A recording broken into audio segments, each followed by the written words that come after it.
The topics and opinions expressed on the following show are solely those of the hosts and their guests and not those of W4WN Radio, its employees, or affiliates. We make no recommendations or endorsements for radio show programs, services, or products mentioned on air or on our web. No liability, explicit or implied, shall be extended to W4WN Radio, its employees, or affiliates. Any questions or comments should be directed to those show hosts. Thank you for choosing W4WN Radio.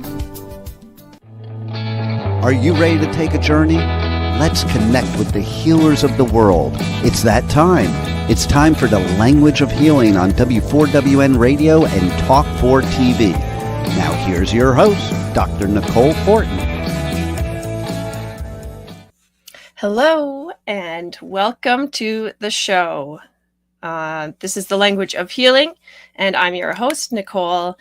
And today is inspired by the holiday season and revisiting some things from the past, looking at where we are now, and what might we want to create more of in the future. And we have some very special guests with us today. It's kind of a bit of a holiday miracle, I shall say.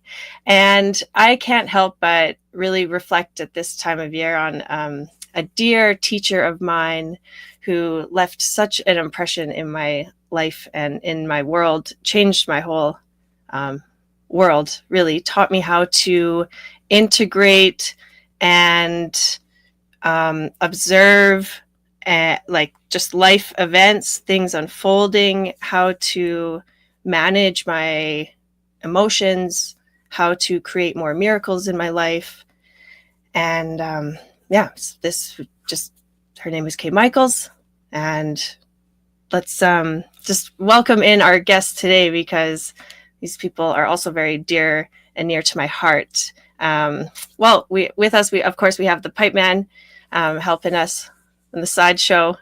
I just want to bring on the other guests. I'm surprising you that we have guests today. So we have Lynn Ann Hilderman. Hello. And then in the background of the audio, we have Dan Michaels. Hey there. Hey. Yes. So yeah, today is revisiting the timeless tale of A Christmas Carol. I'm always reminded of that around now, the ghosts of Christmas past, present, and future. I was gifted these little dolls, like gnomes, handmade gnomes, and a whole box of them. And I, was told, just share some and pass them around. But I kept 3 for myself. And it was funny that I was reflecting later. Like there's one that looks like a youthful one. There's one that's kind of like the present, like here. And then there's a bit of like a future, kind of more wise looking one. And I thought that was cool that I was gifted these. The three characters, mind, body, spirit. And anyways, so time to kind of reflect on what's important. So you all here is important. Thanks for joining. Thank you all our listeners. I hope you're feeling spirited and light. So yeah, Pipe Man, any notes? You've always got something to add. I don't take note. I don't use notes. No, I'm just kidding. I really love that Dan's on the show, and that's super cool. So hello, Dan. Hey, how's it going? How's it going? I'm doing well. Oh, we've got some audio glitches with me. Oh, yeah. With me? With you. Dan's a mystery. Yeah. Dan, you sound great. It's the Pipe Man. Oh, I sound fun? Oh, okay. All right. Well, he's not talking through a pipe, so obviously there's a problem there. Yeah, that might be the problem. So what is the problem with my sound? Because I can't hear it. It sounds good. Yeah. I think there was just a moment where you were talking. It looked like you were talking, but nothing was coming out audio-wise. Yeah. Like that? Like that? Yeah. So I have to tell you that we're talking about, we talk about the language of healing. I do have notes because, so my insurance company, which I hate insurance companies, but they're like, hey, if you go get your annual wellness check, we'll give you this much money off to deduct from your premium. It's these rewards. I gotta love how health insurance, you like buying anything, you have to have rewards, like so that you can spend more money at the doctors or on medications. Like, how can it even be legal that you can offer people rewards to give them poison? I don't get it. But that being said, I had 2 hours of my day wasted today because I The figured, business. I'm a business person. I'm Jewish. I want my free money. I'll go in there. I'll tell them I've already gotten all the thing checked out. I'm free. I'm good. I'm healthy. Good. Give me the check. Goodbye. So this doctor that I've never seen before wants to like run these myriad of tests, like every test under the rainbow. Okay. And I'm like, is that all free and covered under this free visit? Because my insurance company cold called me and told me that if I came in to see your office specifically, because they did recommend this office to get your free annual wellness check, that I would get money off of my insurance. So is this all these tests that you're ordering included in that? And she's like, I don't know. Well, then I want to talk to somebody that does know. Apparently, nobody knows. I should just get all this stuff done and not worry about if there's going to be a bill afterwards, or worry about whether I need it or not, or worry about why I'm getting these tests done. And ergo, I got kicked out of the doctor's office today because I refused to get sold a used car and get upsold. And when I started to ask, well, who can I talk to find out if there's going to be some co-insurance copay covered under my insurance, she was getting annoyed at me. And then she ended up finally just trying to browbeat me. The doctor, like a hardcore salesperson, browbeat me into upselling this stuff. I'm like, I told you, I have already had all these tests done this year. I don't need them done again at all. All I did was come in here for my free checkup. That's it. Okay. She got annoyed and brought me to the manager. Like, can you imagine this? Wow. Like you're at a doctor's office and they're bringing you to the manager like you have detention in high school. Okay. Because you refuse to just take random tests and random drugs without asking questions. Like they were so annoyed I was asking questions. And so then at that point, when the manager, he was the one like that, is trained just like in a retail store to, like calm you down and then kick you out. And that is what happened. Basically, he tried to calm me down and they walked me towards the exit. Like no checkout, no rest of the exam. Mm-hmm. Like no insurance savings. So no, wow, isn't that? I'm getting that. I'm getting that because I already called Florida Blue and I complained. Like, okay, you know what they told me? This is the problem too. Okay, like people don't ask questions. They don't look at anything. You know what they asked me, or what they told? What did they say? They wanted to run a whole bunch of cancer tests. I'm like, I don't have cancer. I don't need a bunch of cancer tests. Okay. And then how do you know? How do you know you don't have cancer? Everybody has cancer. Well, Everyone. that's true. You're absolutely all correct. The time. We all have cancer cells all the time. So they're going to find it. That's the whole point. My point was, My point was, I didn't need this doctor who was pissing me off as it was to give listen. I've already had one experience with doctors where I did question, and I still decide. And it was a time where my son said, "Dad, just let them do what they're going to do." I'm like, no, I'm not going to let anybody just do what they're going to do. I want to know why they're doing it, the risks, and that's how people are brainwashed by this. They already messed me up because I was having a heart attack and they caused me to have a second heart attack with their great advice.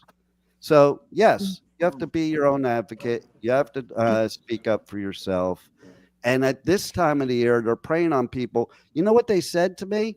What they say, there was something fraudulent, something to the effect of it would be fraudulent for them to let me refuse or something like that. I'm like, yeah, I don't think so. I don't think it's Wow. So I this is I got interesting business strategies, because Right? that's, you know, it's quite possible that they're in together with the insurance, you know, and They any absolutely are. little bit of information that can be collected. I mean, but it's also kind of valuable if you can get the plethora of tests and see comparison wise. And I'm okay with the tests, yeah, but I already had them, and I didn't need to spend So $2,000 to share it. $3,000 out of my pocket to have it done again a month later. That's my point, and I tried to tell them that. Mm-hmm. It's valid. Interesting.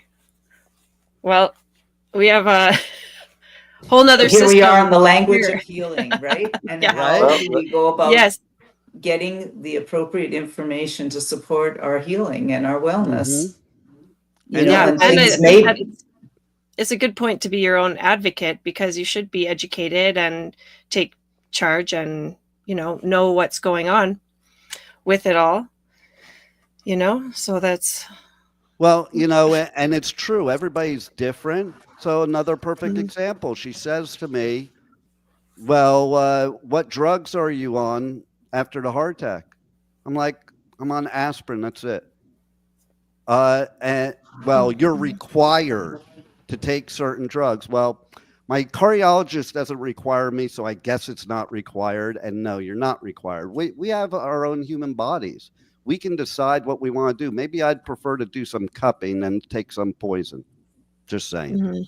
Mhm. Yeah, or like, you know, there's so many other aspects, like like it's not just the physical, it's your environment, it's your mental state, your spiritual state, you know, how you kind of move through all of those, navigate all of those things, you know, something physical could show up and now you're kind of like, you know, disturbed a little bit, and how do you find center point and really anchor into like what it is that you want more of. So what, okay, Dean, that's you shared this experience that happened to you, and you know, there's maybe so much information coming in at once there. So what is it like, what is important to you about that?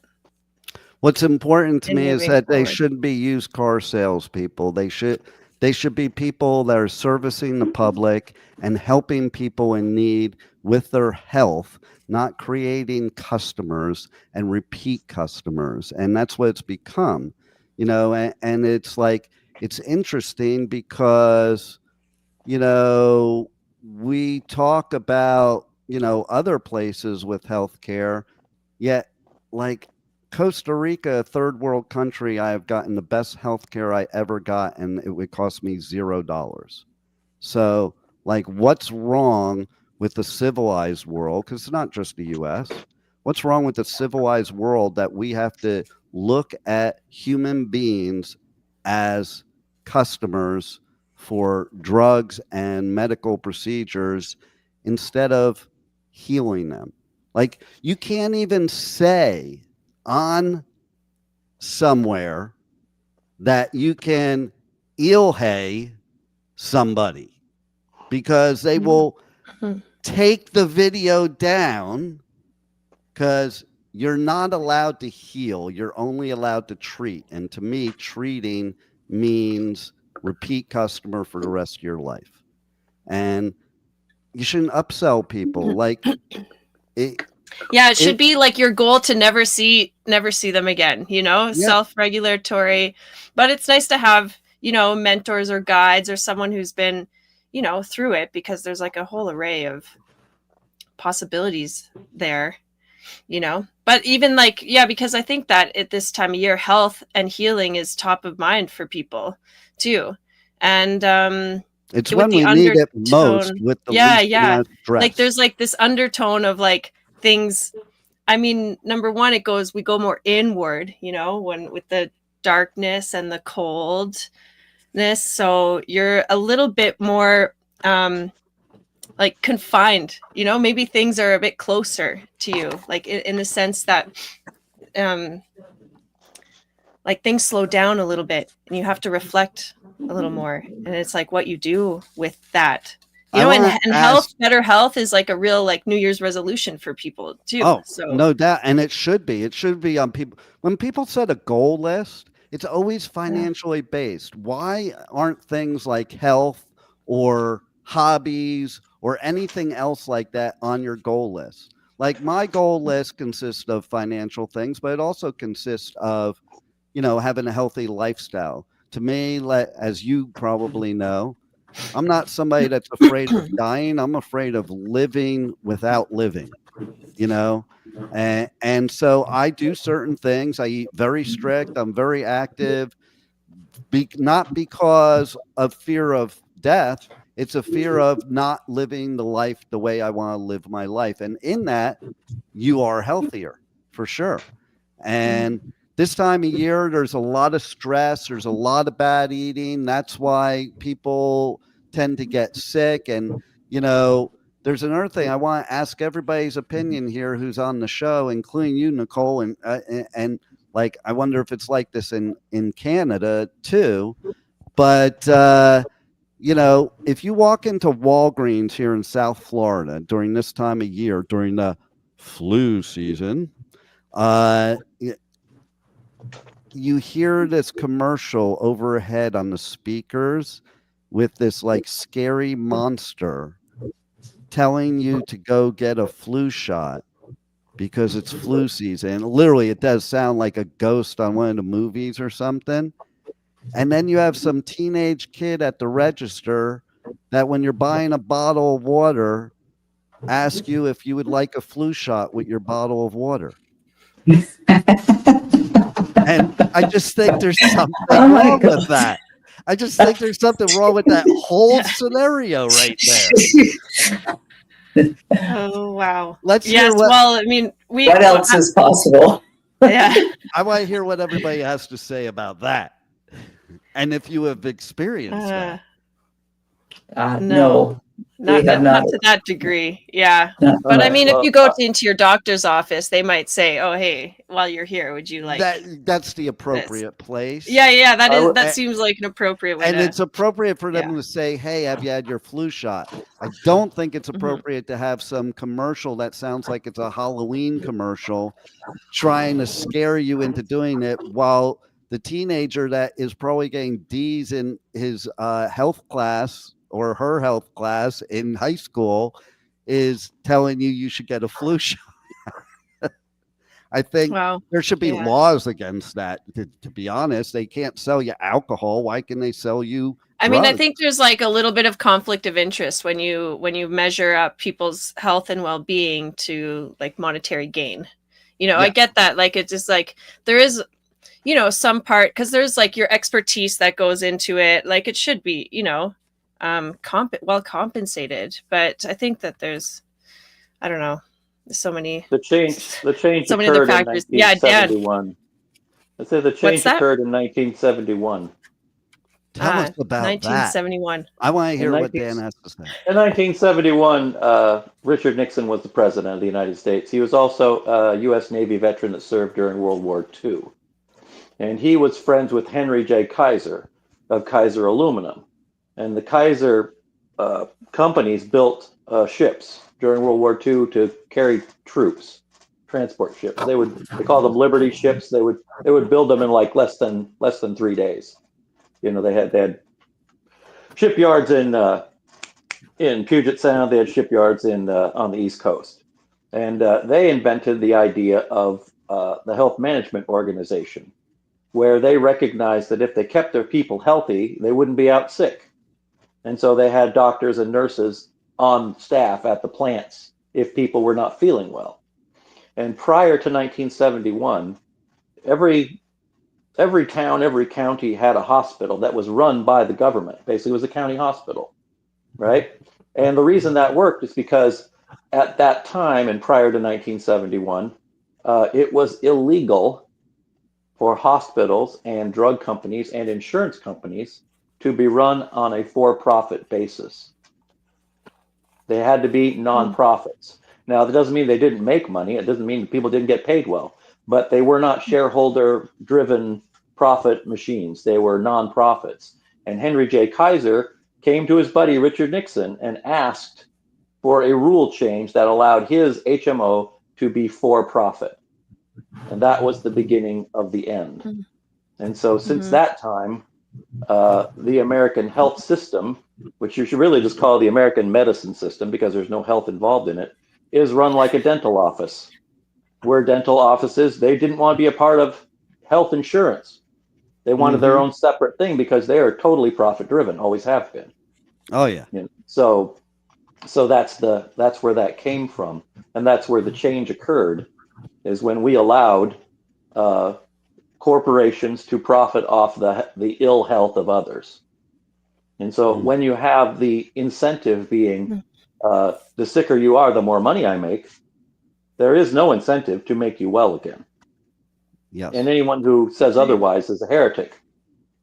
And so, unfortunately, the solution is just incredibly simple, you know, and all you have to do is look at how humans evolved, what our guts look like, and what our teeth look like to tell you that we're here to eat meat for the most part.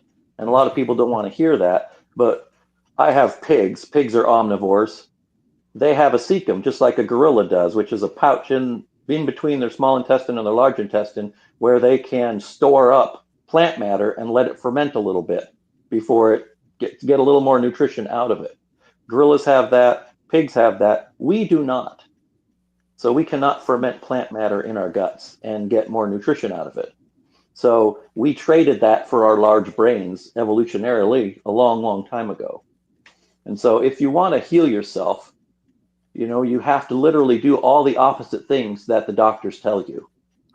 You're not sick because you have a lack of medicine. You're sick because you have a lack of nutrition. Exactly.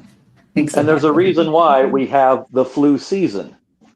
The reason is your liver can store about 500,000 IU of vitamin D in it over the course of the summer, and about the time February rolls around, you've run out, unless you're below the 33rd parallel, in which case, but you're in Florida.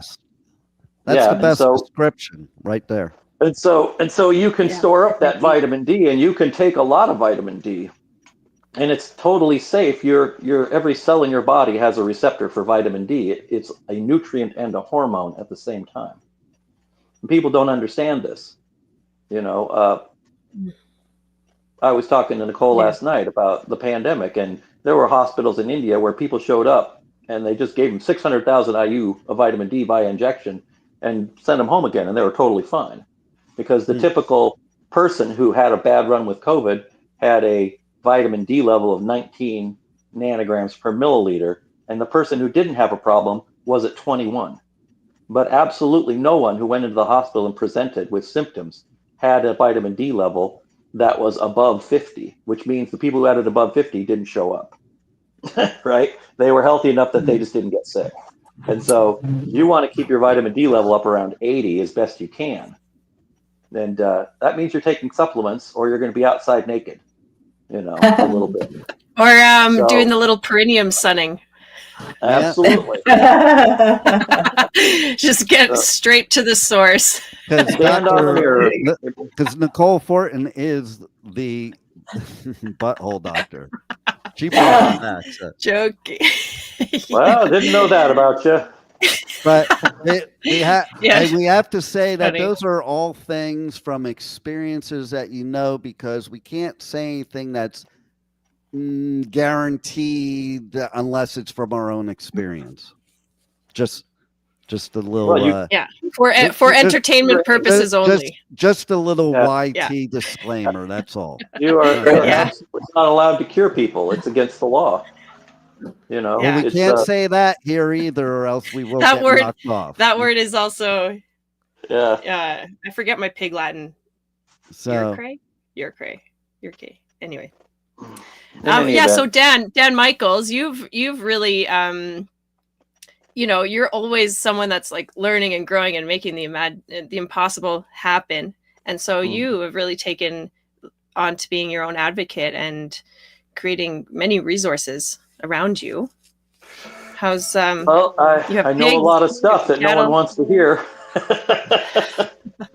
I'll say that. Yeah. It's Wow. a lot. Your ideology is you have to put it in your back pocket if you want to learn how things really work sometimes. So Yeah, I think that's like one thing I learned about Chinese medicine is, in studying that, was coming from a Western trained mind and world, and then like, oh, what do you mean there's another way? And I think that's the key right. to keeping an open mind. And sometimes you have to unlearn everything that you've been taught, and it's almost like yeah, cleaning, so you have space for the new and not distracted, to keep the possibilities coming. I want to ask Yes. Dan And something real quick, going back to Kaiser. Is that Mhm. why the most popular hospital in Southern California is Kaiser Permanente? And they're the Yeah, ones that handle cancer. pretty much all the West Coast. My sister is in Washington State, and she has Kaiser as her medical. Everybody Sure. swears by them like that they're their favorite football team or something. It's weird. Well, that's weird. During the pandemic, they were not allowing their nurses to wear their own PPE because it made everybody nervous that they might need to wear a mask or they might need to have something. Because they didn't have enough supplies, they banned people from using their own. And so a lot of their nurses went on strike and got upset, got fired, during that time period. So they're just as crooked as anybody else. They're just very, very large. I mean, my sister waited over a year to get a procedure done that she needed, just lately, and she just had it done like the other day. And Yeah. it's something that you wouldn't want to talk about in polite company, but she just Well, had they to have deal with too it. much business. They have too much business. Oh. They have a backlog. There's too much business they have going on. Like, I Well, don't it's a remember pipe- being a kid and going to and needing to make a doctor's appointment like a year in advance. Where were you the in doc- 1971? I was in New Jersey. Something else happened at the same time, and that was the McGovern report. I don't know if anybody remembers that. But I was a kid. McGovern But yeah. report was the basis of the food pyramid, right? Oh, yeah. Heart attacks started becoming a thing, right, in the late 50s into the 60s and then on into the 70s. And so in 71, Senator McGovern put together a panel, and they were trying to figure out what should people be eating, because obviously something's going wrong, right? And on their panel, one of the aides to one of the senators was a Seventh-day Adventist. And he said, well, why don't we just eat more vegetables and more fruit and more this? That's what we do, and we're perfectly healthy, blah, blah, blah. And so we did that, and now 50 years later, we're paying the price for it. Everybody's sick, And so that was ideologically driven eating, because the Seventh-day Adventists are vegetarian, and they believe that if you eat meat, you're going to inflame your carnal passions and become unreasonable or whatever. And they're right, because if you live on a vegetable diet, you're going to be more docile as a human, a little less aggressive. So that's the reason why you don't remember going to the doctor, is because nobody did. You didn't have to. You weren't sick, So. Oh, I don't remember going to the doctor and have to make a scheduled appointment week event. My mother was actually a hypochondriac, so I went to the doctor a lot. I was on phenobarbital till I was 6 years old. Woo! Yeah. How did you And manage to wake up from that? I haven't been on big pharma drugs since. What? How did what? I said, how did you manage to wake up from that? I have no idea. It actually surprises me that I can do this show right now after that, to be honest. Wow, still functioning. Okay, Lynn, I want to hear a little bit from Lynn. Yes. Well, just listening and taking in everything of what the conversation has been so far, I'm reminded of the time of year, the ghosts of Christmas past, gathering information from the past to support our present as we move into the future. And so it's interesting that so much of this is from the past, and where are we at now in all the information that really supports our health and our wellness, because there is a lot of information out there to try on. Like Dan said, put it in your back pocket. You really have to give your body a chance to try different things to see how it affects the system. And I think our bodies inform us when things aren't right. You know, either an experience that this is just not right. I don't want to be sold a bunch of, you know, like a package to have my health this way, or a protocol, you know, or maybe it's, you know, I'm going to try something that's going to help, you know, maybe changing my diet to eating a little cleaner, or doing a cleanse, or getting more in tune with my organs and understanding them more. So I think it's a big subject, but I'm all about, you know, what can I be and do to assist my body in functioning better. And sometimes I might try something and it might not be the thing that works. And then I also have to look at what are the things that I'm addicted to. You know, what are the things that are perpetually in my diet that I hook onto, that I have to have all the time. And so I think I think that's another contemplation of, you know, how do I get beyond my own personal addictions? What's interesting, I read something about cheese the other day, real quick, because it was like that it actually protects your liver. You can digest alcohol better, or it's less damaging when you eat cheese. And there's like lots of cheese is an addiction, you know, and some people are like, no cheese, but it's probably. So if you don't drink alcohol, receptors. you don't need cheese then. That's Is that what you're saying? Yeah, It's I guess. only if you're an alcoholic that No. cheese is good for you. No, I'm just kidding. We all need cheese. We all need cheese because fructose is just as damaging to your liver as alcohol is. Yeah. So absolutely. And non-alcoholic fatty liver disease. You know, speaking of addictions, you know, it's interesting that you should say that, because when I found out, I reversed diabetes in 6 months with just food and supplements. And what I found out is sugar and other things like sugar that, you know, people think causes diabetes is actually the symptom of. The addiction is the symptom of, not the cause of. Like my kids all said, well, that's because blah, blah, blah, because I did. I'm a sugar addict. I'm a carboholic. I'm a chocoholic. If I could eat a chocolate brownie and that was the only thing I was allowed to eat for the rest of my life, I would be absolutely fine with that. You know, but it is like you can't ever get enough of it either when that happens. And so it's like you're feeding the bad things in your body with this stuff. And then it was amazing afterwards when I changed my diet to fix it. When I was reading packages just the other day, I read a package of broccoli and it said sugar in it. And I'm like, for God's sakes. And you don't realize this. Like, you know, when you're younger, before you have something like this or you get educated on it, you don't think about what's in what you're eating. If you think about, does it taste good or not taste good? But the fact of the matter is that, like, who would ever think that there's sugar put in their broccoli or anything else like that? For that, it's in everything because they want us sick and they want to feed us these drugs and they want to feed the addiction. Because to me, sugar is a much worse addiction than any drug. I can tell you right now, as a sugar addict. Sugar's pretty strong one. Yeah.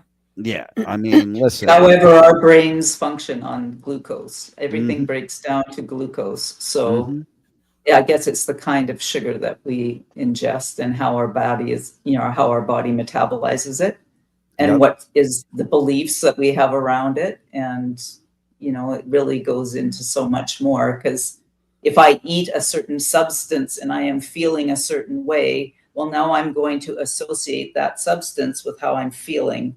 And if I'm looking to feel better about something that I'm trying to avoid feeling, then now I'm associating that substance with that.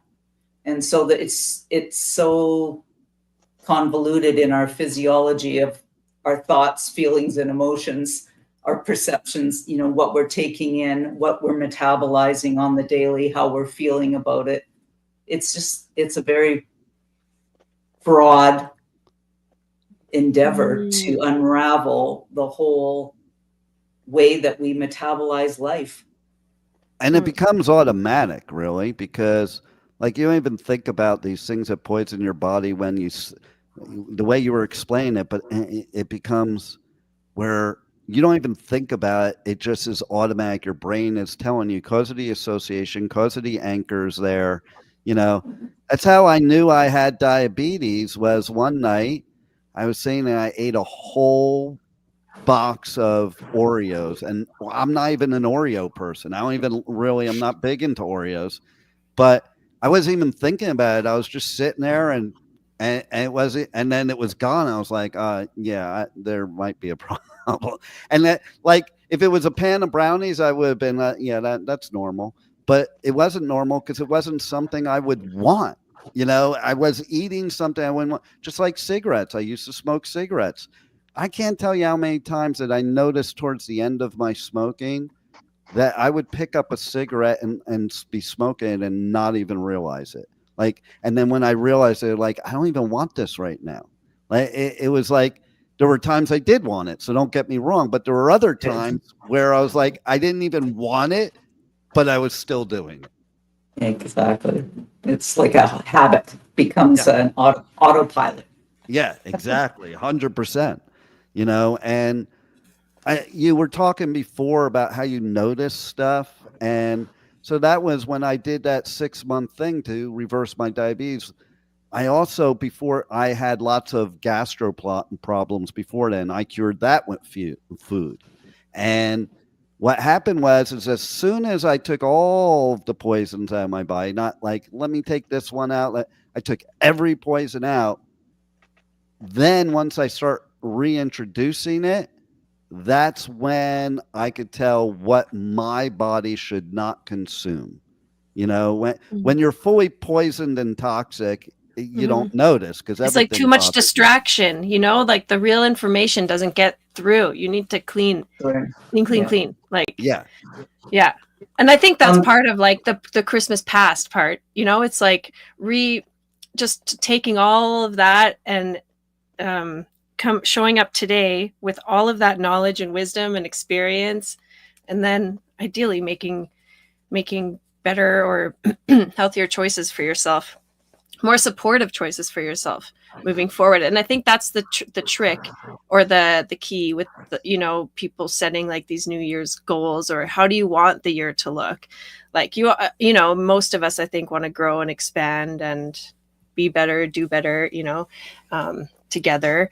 And like sometimes it doesn't click well because maybe you don't have the space, like it's not an anchored desire.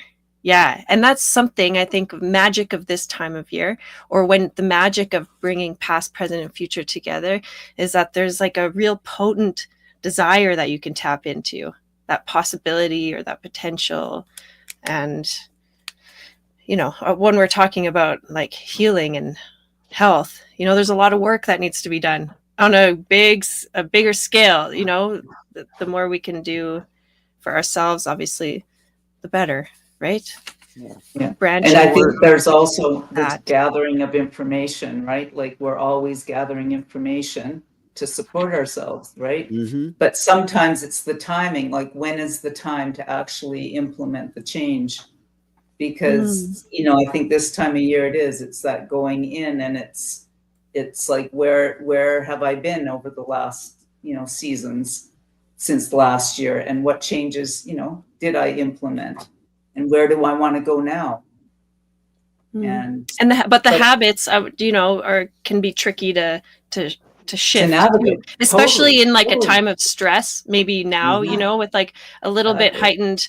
Okay, I don't have like the energy to make that change, because that takes a lot of to like And you can't leave a hole either. You can't leave a hole. Yeah. It No, has to sometimes be, we have to know we're in it long enough, and sometimes we're in it for a long time, knowing we're trying to reach out of it. Mm-hmm. Oh. And right, like that's the thing. I was looking at some of my addictions. Oh, well, it's been years, and I've just been like, wow, I can totally. For me, it's coffee. Like I love, and I was just watching myself, and at a certain point, I just kind of surrendered to it, allowed myself to just whatever. But I'm aware of my whole thought pattern around it.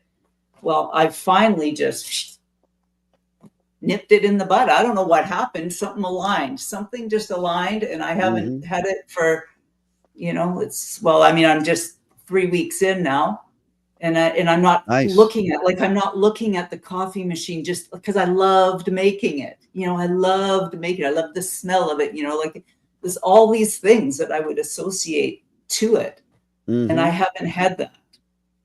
But I've spent however many years wanting to get beyond it. Right. So when is the timing? When is the click that makes sense to have it actually be done? To change a habit, to shift. And there's that social aspect too, especially with coffee, because they're brilliant in marketing any caffeine product, because to me, caffeine's one of the worst drugs, but people don't think so at all. And they don't think there's anything wrong with that coffee addiction either. And it is difficult because, like, I'm somebody that doesn't drink coffee, and people look at me like I'm some kind of pariah because I don't drink coffee. It's the weirdest thing, and it's like there's something wrong with me. And I look at them, I'm like, well, I get an average of 4 hours a night sleep. I don't use an alarm clock. And when I wake up, I'm raring to go. Well, you need your 3 cups of coffee before you can even stand up. So I don't know. And but it's like with the cigarettes too. Okay. So I think you have to make decisions for yourself and not for society and not for anybody else or what have you. And, that's the hardest part, deciding yourself that you want to get rid of whatever the addiction is. It could be anything, because sometimes we don't want to get rid of it. It's part of us. It's our identity. To this day, I don't call myself a non-smoker because I know the minute I do that, I'm probably going to want a cigarette. There's psychological things. And the way I quit was totally 100% psychological. No drugs, no nothing. I smoked my last cigarette saying it was my last cigarette, and I haven't craved for one since. And I smoked for 36 years Marlboro Reds, a pack to a pack and a half a day, and doesn't even bother me now. The only thing that bothers me is I'm not part of the club anymore. But that's the thing with addictions. You have all these associations like that you have to overcome. It's not just like with cigarettes. 72 hours is all it takes to get over the nicotine addiction. It's everything else. And that's true with coffee. How social is coffee? It's like, it must feel weird for somebody that does drink coffee and stops drinking to like be around people that are drinking coffee, not necessarily because you want their coffee, more like you feel like you don't have something, like something's missing. And that's why I said before, in order to break a bad habit, you must replace it with a good habit. If you just break it, it's going to come back. And it takes about 30 days to successfully break a habit, to change your whole mindset. Like now, 3 days ago, I just realized yesterday, 3 days ago, it was 7 years since my last cigarette.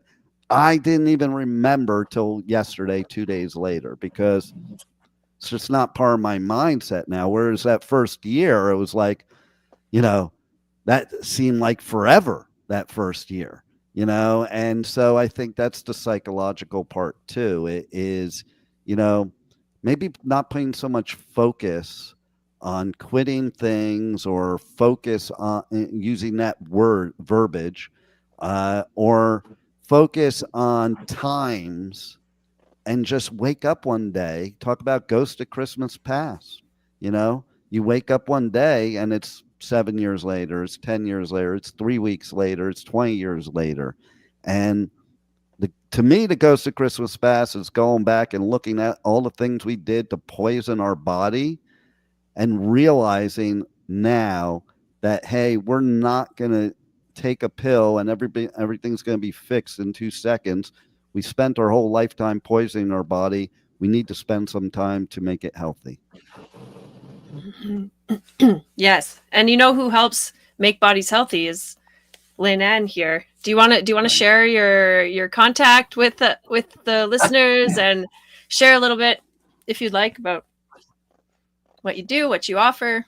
Well, I mean, I'm a body worker. I've been working with people in their bodies for many years and helping them create movement in places that are stuck in varying different ways. And so I do coaching and clearing and helping people set goals and revisit their past and look at where they are now and set intentions for what they're moving towards. So I'm for sure I'm in Calgary, Alberta, and typically work either online, over the phone, or in person. So yeah. And how do people reach out to you to either like find out more about you or schedule an appointment, check out your services, all that good stuff? Yeah. So our website is breathbodyworkwellness.com, and so you can find all of our information there, all the services that we provide. It's myself and my husband, my partner, and we work in different ways, but that's where you can find us. It's Breath Bodywork Wellness. I love that name. Thanks so much. Yeah. Do you have any socials you want to share with anybody? I guess that would be the same on social media as well, like Instagram and Facebook as well. Great. And Dan Michaels, Yes, ma'am. you have anything you would like to share? It's Final notes. You also have a YouTube, right? You're it's just my name. keeping track with your farming adventures. Yep. A video every once in a while, and I put some things on my Facebook page, and so I'm here raising animals to eat because I believe that is the principal way to health, and also the air is clean here. It's relatively unpopulated, and it's a good lifestyle. So, and so that's Dan Michael. Can you spell that out for us? It is Michels. So I've got pork for sale for $2 a pound, hanging weight. Beef for $2.50 a pound, hanging weight. And because we don't have a USDA processor here, you have to take it to a custom processor, which there are several here around. But then the martis, you have to pick up the meat, and they'll only break it down to like a half a pig or a quarter of a cow. So it's a significant investment in food for people. I can't sell it by the cut. I could take an animal, 150 miles away, but the cost of transport is prohibitive for me. So that is what I'm doing. And that's why I'm doing it. Awesome. Thank you for that. Beautiful. Dan Michaels rocks. Yeah. You guys need to support this person because he rocks. And everybody needs to support Lynn too, because then you can't watch the show if you don't. No, but seriously, I want to know, I think everybody wants to know right now real quick about the mind clearing service that you offer, because I think 99.99% of the human beings walking the earth with everything and the political stuff and everything going on needs that most of all right now. Yep. Mm-hmm. Yes, indeed. Well, yeah, it's clearing and coaching. It's knowing what you want it for, asking for it, showing up, keeping your word, and having a natural attitude of gratitude along the way. Recognizing that you're whole, perfect, creative, and resourceful, supporting yourselves in the highest and best way, and really focusing on what is it that I really desire? How do I want to live my life? Like, what's important to me, and continuing in that way. And so that's what I support people in doing. I facilitate them in really taking a deep dive into who they are, what's important to them, and really setting out on a different path. I even like to say, based on what you were saying, that you probably allow them to get rid of all that outside chatter. Exactly. Focus That's about right. on what really matters. How about That's you, right. Dr. Nicole? Well, Well, I mean, you your can- information. Yes, of course. Thanks. I mean, we're on the Language of Healing. You can find us on w4wn.com every Tuesday at 2 p.m. Eastern time live, or catch the replays on the YouTube, the Facebooks, the I don't know, Pandora, Spotify, all those things at the Language of Healing. iHeartRadio. iHeartRadio, of course. How could I forget about that? And what else? I'm also in Calgary, Alberta, and do a lot of similar work to Lynn. She's also taught me many, many things along my journey. I'm very grateful for Lynn, and I'm grateful for Dan for coming on and sharing words of wisdom. It's a great conversation. I think there's lots of things to consider and reflect on, and maybe you're inspired to make some little shift that brings you more joy into your future. And Hype Man, any last? We got to go. My but my final like- word is, it just got cold here. It just dropped under 80 degrees during the show. Wow. I'm gonna go get my ski jacket now. Yeah. Well, we're at like a minus 15 here, so And you're I, welcome. you wouldn't be surprised how many people when it's in the 70s here do wear ski jackets and hats bet. and gloves. I saw somebody wearing It's all gloves the other relative, day. It's all relative. Yeah. There it is. Okay. All So, right. Thank you so much for tuning in. Thank you. Great show. Yes, I agree. Thank you. Well, we'll see you next time, everybody. Juan, you can take us off. Thank you. Wow, what a show today. And the journey does not stop here. Come travel the world with Nicole every Tuesday at 2 p.m. Eastern Time as together we become more fluent in the language of healing on W4WN Radio and Talk4 TV. See you next week.